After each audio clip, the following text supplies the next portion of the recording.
Vamos a tomar contacto con un dirigente sindical que va a ir a la marcha hoy, ¿no? Va a ir a la marcha en el Congreso para protestar por la reforma laboral. Se trata de Emiliano Cagneacci, secretario general de ADUBA, Asociación de Docentes de la UBA, de la Universidad de Buenos Aires. ¿Qué tal, Emiliano? ¿Cómo te va?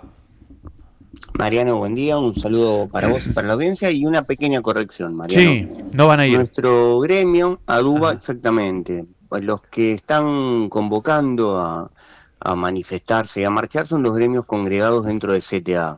Nuestro gremio Ajá. docente, que es el gremio mayoritario, tanto en la Universidad de Buenos Aires como en el resto del país, que es ADUBA, y en este caso nuestro gremio hermano, APUBA, que es el gremio de los trabajadores no docentes, estamos dentro de CGT y nuestras federaciones, como están dentro de CGT, no convocaron a marchar. Así que nuestros gremios hoy no marchan y la idea nuestra, siempre una media fuerza, es, como dice la palabra, ¿no? El paro es paro, Paro, justamente paro.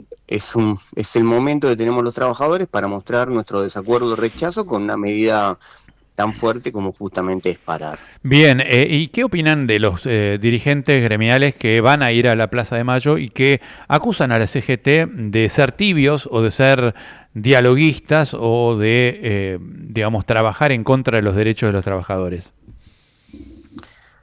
Mira, creo que no es momento para entablar divisiones o rispideces entre los y las trabajadoras. Creo que esas declaraciones lo único que hacen es cambiar el eje de la discusión y Ujú. casi me parece que son hasta funcionales para eso, ¿no? Para cambiar el eje de la discusión en términos sociales. Creo que si vos me preguntás con respecto a lo que está sucediendo hoy, obviamente uno rechaza en términos generales lo que está el gobierno impulsando. Ujú. Ahora, también creemos que es una oportunidad importante para debatir una reforma laboral que es necesaria en la República Argentina. Ujú. Digo, esto no es necesario, y hace rato que es necesaria una reforma laboral, y creo que estas divisiones, como marcabas antes, de estos planteos que hacen algunos dirigentes sobre otros dirigentes, que cada uno puede tener su opinión, eh, creo que no es el foco de la discusión de hoy, y el foco de la discusión de hoy es la reforma laboral que se intenta llevar adelante y cuáles son los derechos que se pierden y cuáles serían los derechos que se ganan.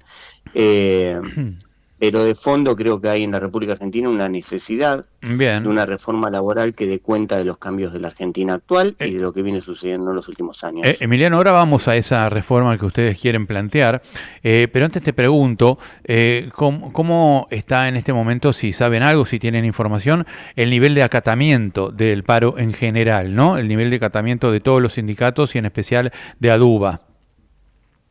Mira, con respecto a lo que nos toca, que es la Universidad de Buenos Aires, el paro es casi total, digo, por una razón como hablábamos al principio, ¿no? En este caso, ambos gremios que somos los mayoritarios, tanto el personal no docente como el personal docente, al tomar una medida de fuerza de este nivel, eh, se reprogramó toda la actividad universitaria y si hoy vas a cualquiera de los edificios de la universidad, lo que vas a encontrar va a ser que seguramente los investigadores, las investigaciones, digamos, que requieren un proceso continuo, sí están activas, pero no va a haber un aula, no va a haber un docente, no va a haber un no docente ejerciendo su función tradicional del día a día. Digo, eso Ujú. se nota y uno lo puede ver transitando la universidad. Ujú. ¿Hay Pero clases también, en digo, este momento? esta vez ¿La Universidad de Buenos Aires ya empezó las clases en todas las carreras o hay algunas que sí y otras que no?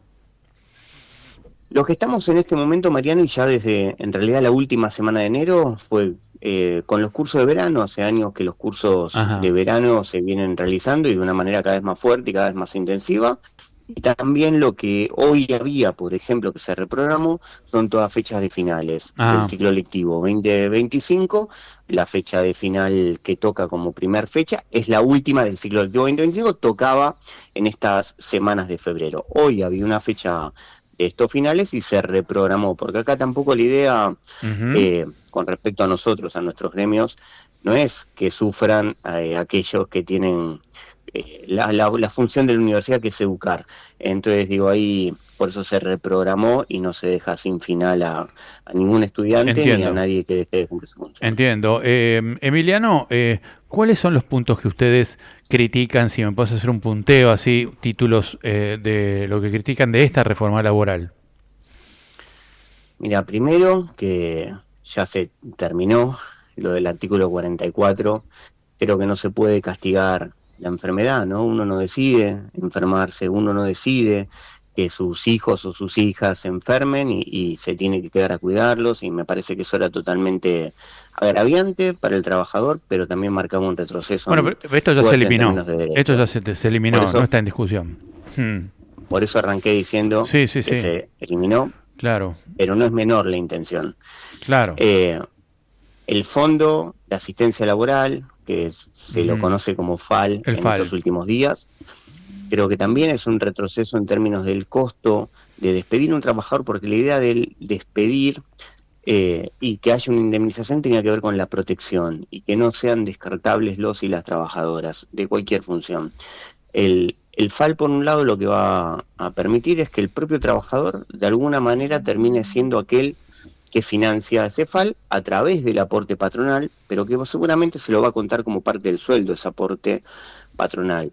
Y por otro lado, ¿quién va a administrar el FAL? ¿No? Digo, ¿cómo lo administran? ¿Lo van a administrar los propios trabajadores y trabajadoras? ¿O va a terminar siendo, como en las AFJP, administraciones que terminan siendo negocios privados con dinero público?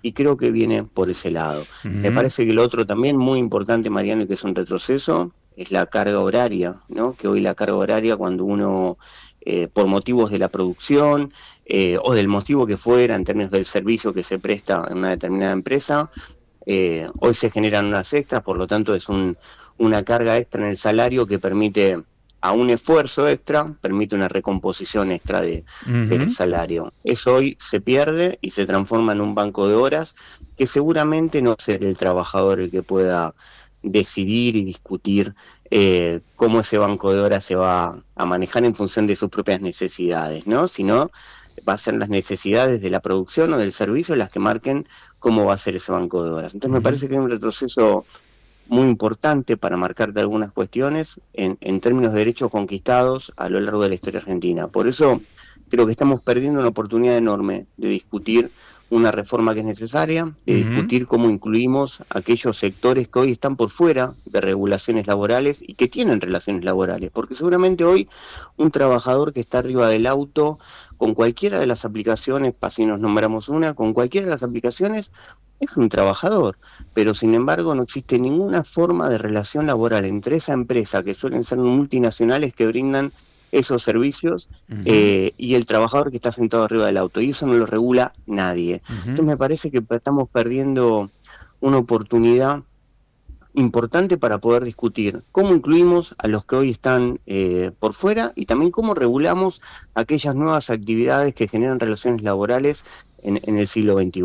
No se invitó en términos formales ni a dialogar a las representaciones de los y las trabajadoras, cualquier representación que fuera, de cualquier color. No se invitó, como tampoco se invitó a discutir a las cámaras empresariales de pymes o de las grandes empresas. ¿No? Hoy en la República Argentina, Mariano, el trabajo formal sigue estando en manos de pymes. El 80% en la República Argentina del trabajo formal lo entregan las pequeñas y medianas empresas, y no fueron discutidos, no fueron invitados a discutir qué tipo de relaciones laborales necesitan y cómo necesitamos regularlas.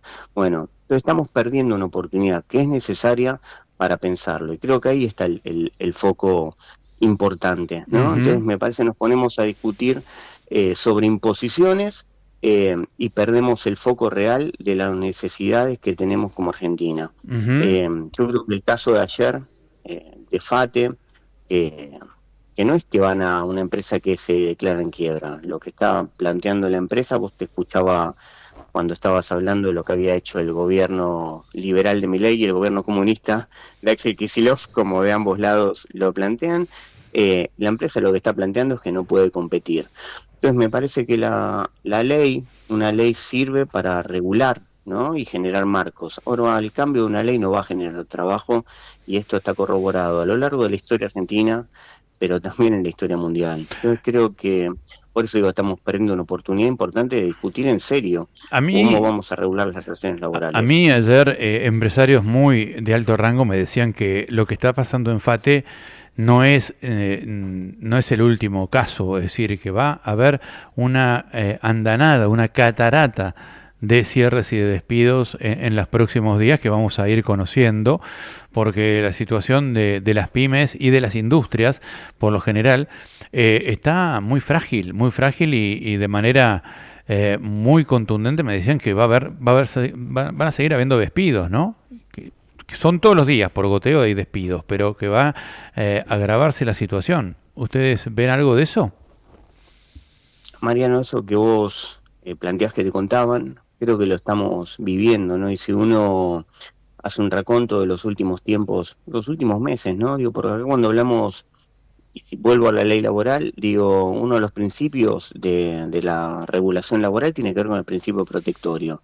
Digo, si yo tomo el ejemplo de Whirlpool, la empresa como tal no es que cerró, la empresa se convirtió en una importadora justamente porque no puede competir con los costos de la importación. Entonces la empresa sigue existiendo. Lo que no tiene esa empresa más son trabajadores que hagan una producción local. Entonces esto que vos me planteabas es lo que va a estar pasando. Seguramente muchas empresas empiezan a transformarse de productoras e importadoras, empresas importantes, porque en términos de costos les es mucho más rentable. Y segundo, tiene que ver también con cuestiones de mercado, ¿no? Digo, ¿qué industrias protegemos? Vos tenés un determinado tipo de mercado, producís para un determinado tipo de mercado con los costos de lo que te da ese mercado. Ahora, si nosotros queremos, y lo digo con toda humildad, ¿no? Y si nosotros pensamos que vamos a tener costos de producción parecidos a los de China, y nos están tomando por lo menos como tontos. Y creo Ujú. que la sociedad argentina, hace más de 40 y pico de años, decidimos vivir en democracia y discutir los problemas y no que nos lo expliquen como tontos. Entonces creo que ahí hay una problemática en serio a resolver. Bien. Emiliano Cagnacci, muchas gracias por atendernos, ¿eh? Gracias a vos, Mariano, por ponernos a hablar de lo que está sucediendo. Un abrazo para vos y para la audiencia. Por favor, al contrario, gracias a vos por la atención y veremos cómo sigue la jornada de hoy. Gran abrazo. Secretario General de ADUBA, de docentes de la UBA, Emiliano Cagnacci, pasaba por unas cuantas